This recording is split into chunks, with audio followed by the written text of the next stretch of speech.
गुलेरिया जी हमारे जिले के संयोजक के नाते कार्य दे रखते हैं। हमारे संगठन के साथी नवीन गर्ग जी, चंदन जी, जैसा आपको पता ही है कि पूरे देश में एक देश एक चुनाव की मुहिम चली हुई है और इस मुहिम के अंदर सत्ता पक्ष विपक्ष का अपना अलग अलग मत है। 129वें संशोधन के तहत ये बिल पार्लियामेंट में पेश हुआ। इसमें श्री रामनाथ कोविंद जी की अध्यक्षता में हाई पावर कमेटी बनाई गई। उसके बाद लोकसभा में जब बिल पेश हुआ तो जेपीसी के पास ये बिल पेंडिंग है। आज पूरे देश के अंदर अलग अलग वर्ग से, चाहे शिक्षा वर्ग हो, चाहे स्टूडेंट्स हो, चाहे बार एसोसिएशन हो, व्यापार एसोसिएशन हो, अलग अलग एसोसिएशन, अलग अलग संगठनों के माध्यम से, जो विभिन्न सामाजिक संगठन हैं, उनके माध्यम से पूरे देश के अंदर एक अभियान चला हुआ है कि एक राष्ट्र एक चुनाव क्यों आवश्यक है। इस कड़ी के अंदर हमारे 27 जिले हरियाणा के अंदर 20 जिलों में कार्यक्रम हो चुके हैं और इस अभियान के जो राष्ट्रीय संयोजक शिवराज जी चौहान हैं, 22 अप्रैल को 2:30 बजे कल्पना चावला करनाल के अंदर आईएमए द्वारा एक कार्यक्रम रखा गया वन नेशन वन इलेक्शन में।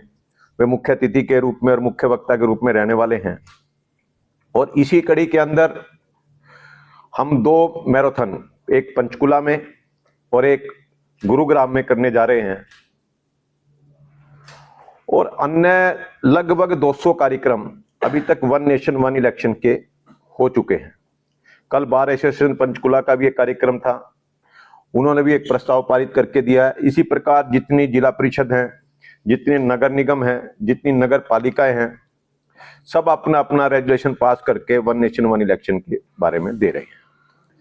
वन नेशन वन इलेक्शन को अगर मैं बड़े सरल शब्दों में बताऊं कि वन नेशन वन इलेक्शन का मतलब है लोकसभा और विधानसभा का चुनाव एक साथ होना।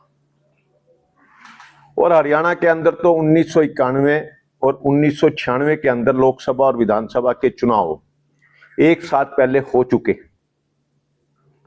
कोई नई बात नहीं है। अगर बड़े सरल शब्दों में समझाना हो कि एक बूथ पर एक ईवीएम की जगह 2 ईवीएम रखनी।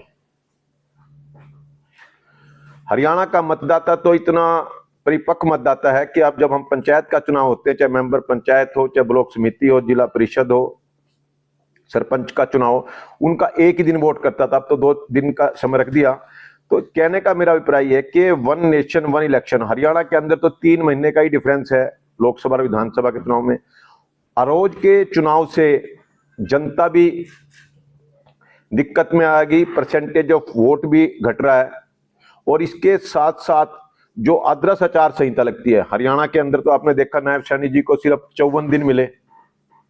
अगर एक साथ चुनाव होते तो एक कार्यकाल बहुत बढ़िया होता। विकास की दृष्टि से भी, प्रशासनिक दृष्टि से भी इस कार्यक्रम को और आगे बढ़िया तरीके से बढ़ा सकते हैं।